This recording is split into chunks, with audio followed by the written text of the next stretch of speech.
집에 들어가시니 무리가 다시 모이므로 식사할 겨를도 없는지라.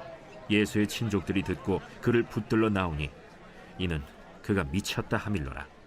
예루살렘에서 내려온 서기관들은 그가 바알세불이 집혔다 하며 또 귀신의 왕을 힘입어 귀신을 쫓아낸다 하니 예수께서 그들을 불러다가 비유로 말씀하시되, 사탄이 어찌 사탄을 쫓아낼 수 있느냐? 또 만일 나라가 스스로 분쟁하면 그 나라가 설 수 없고, 만일 집이 스스로 분쟁하면 그 집이 설 수 없고, 만일 사탄이 자기를 거슬러 일어나 분쟁하면 설 수 없고 망하느니라. 사람이 먼저 강한 자를 결박하지 않고는 그 강한 자의 집에 들어가 세간을 강탈하지 못하리니 결박한 후에야 그 집을 강탈하리라.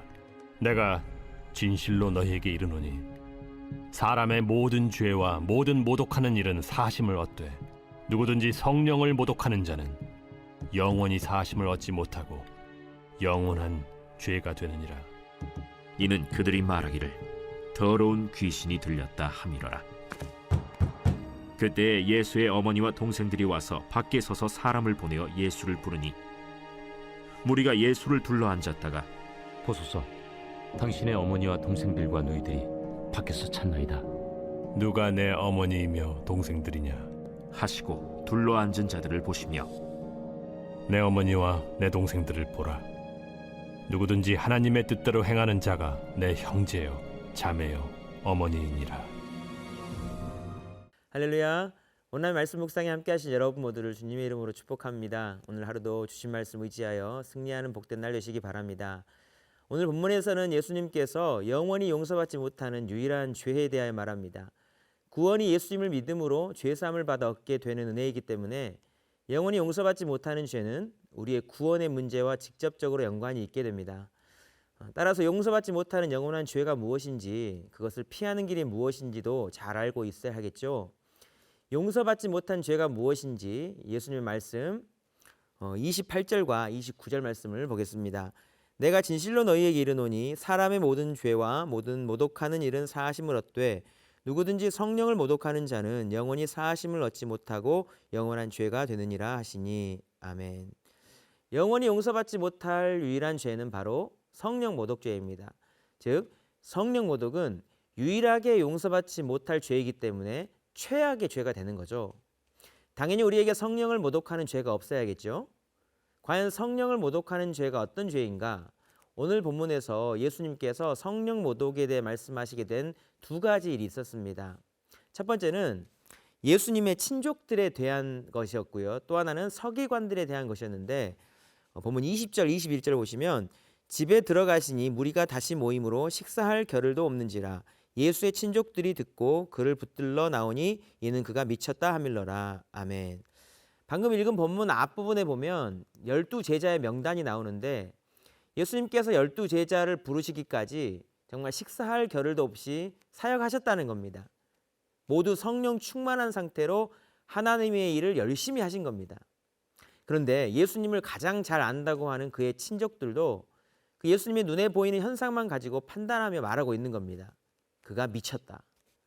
현상적으로만 보면 예수님은 미친 사람인 것처럼 보이는 것이 맞습니다. 그러나 예수님께서 그 모든 일을 지금 성령의 감동과 능력으로 하나님의 일을 하고 계셨기 때문에 그것을 보고 미쳤다고 말하는 것은 성령이 하시는 일을 모독하고 있는 것이었습니다. 그의 친족들은 영적인 일을 모르므로 성령 모독의 죄를 범하고 있었던 것입니다.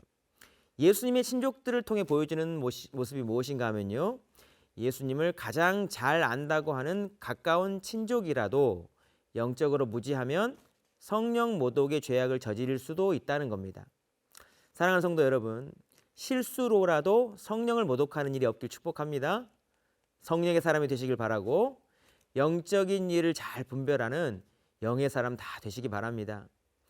성령을 모독하는 또 한 무리는 바로 서기관들이었습니다. 22절 보시면 예루살렘에서 내려온 서기관들은 그가 바알세불이 집혔다 하며 또 귀신의 왕을 힘입어 귀신을 쫓아낸다 하니. 아멘. 서기관들은 두 마디를 했습니다. 바알세불이 집혔다, 또 하나는 귀신의 왕을 힘입어 귀신을 쫓아낸다. 우리도 귀신에 씌었다는 말을 쓰곤 하잖아요. 이 바알세불이 집혔다는 것은 바로 그와 비슷한 표현입니다. 성령으로 일하고 계시는 예수님의 모습이 이 서기관들의 눈에는 귀신의 왕 바알세불에 아주 사로잡힌 것으로 보인 겁니다. 또 한마디는 귀신의 왕을 힘입어 귀신을 쫓아낸다 했습니다. 예수님께서 귀신을 쫓아낸 능력을 보여준 것은 바로 성령의 능력이었죠. 그런데 그것을 폄하하여 성령의 능력을 귀신에 씌워서 한 일이라고 말하고 있는 겁니다. 이것이 바로 성령의 역사를 모독하고 비방한 성령 모독의 일이었던 거죠. 서기관들의 이 말을 듣고 예수님은 바로 사이렌이 울렸습니다. 성령 모독은 용서가 안 되는 최악의 죄라고 했습니다. 성령 모독이 왜 용서가 안 되는 죄인지, 그것이 얼마나 심각한 죄가 되는지를 가르쳐야 했습니다. 그래서 정말 알아듣기 쉬운 말로 가르쳤습니다. 그런데 그것이 비유라고 했습니다.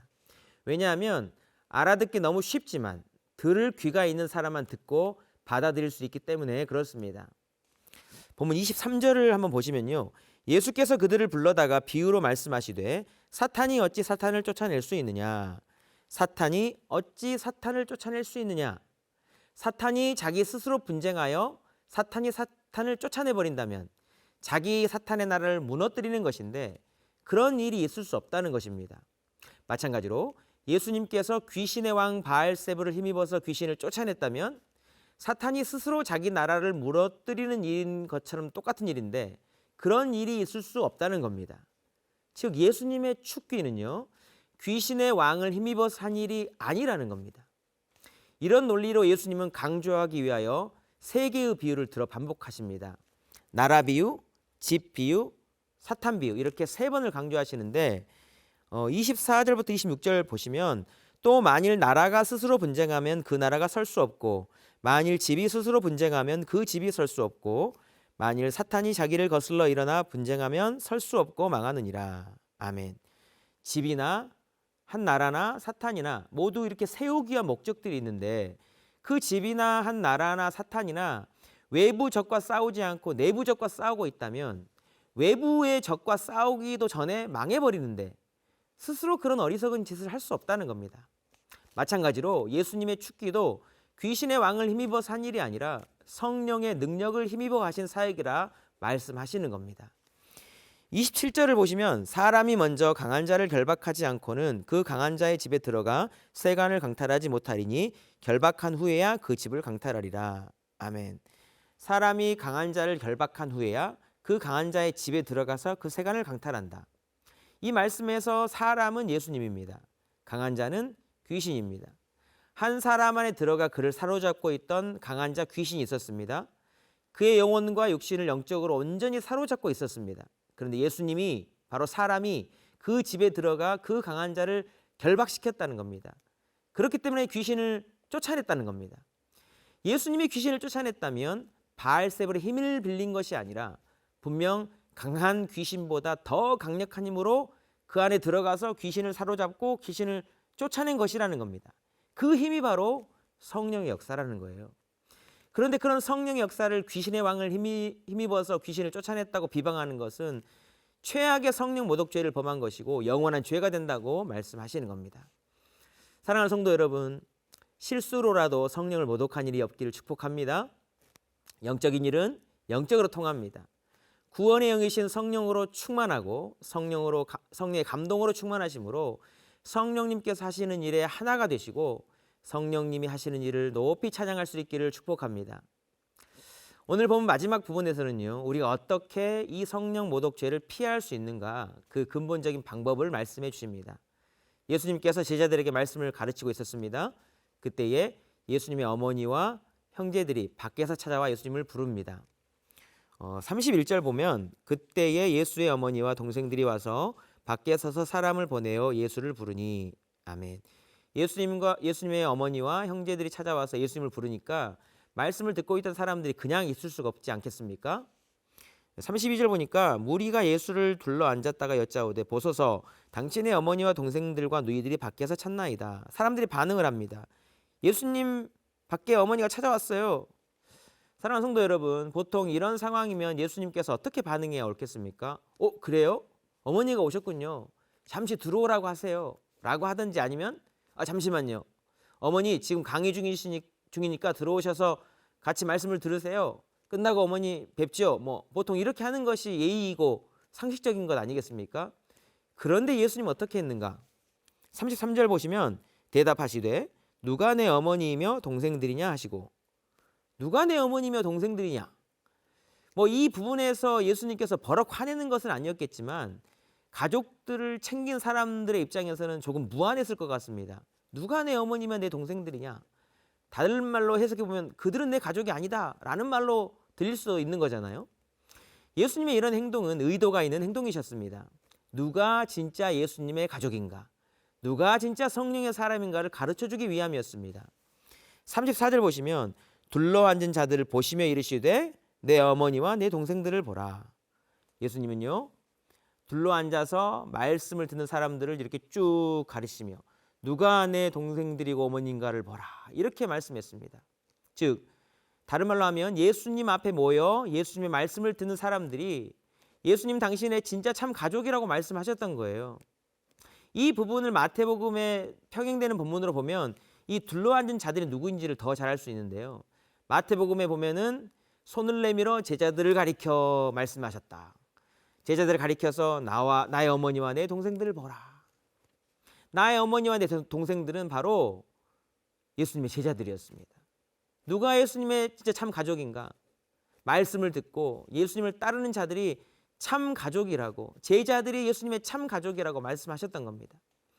혈육의 가족을 배척하는 듯한 액션을 보이시면서까지 누가 참 가족인지를, 누가 진짜 성령의 사람인지를 가르쳐 주신 겁니다.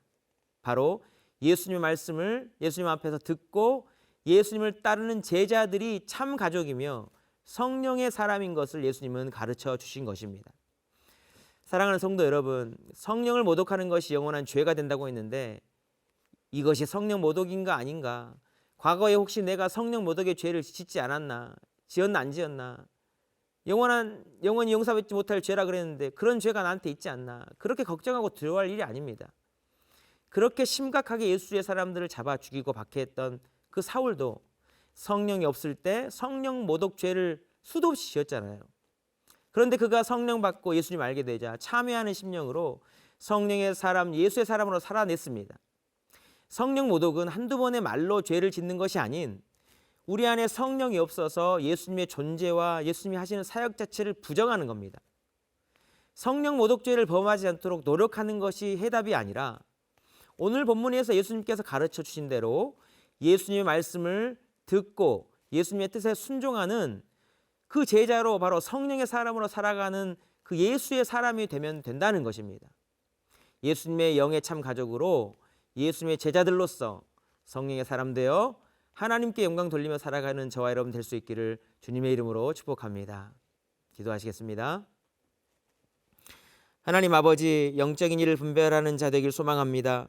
우리가 너무 육신적이어서 하나님께서 성령님을 통해 일하시는 것을 보고도 분별하지 못하여 죄를 짓지 않게 하시고 성령께서 하시는 일이 무엇인지를 알고 함께하며 더욱 찬양하는 자로 살게 하여 주옵소서.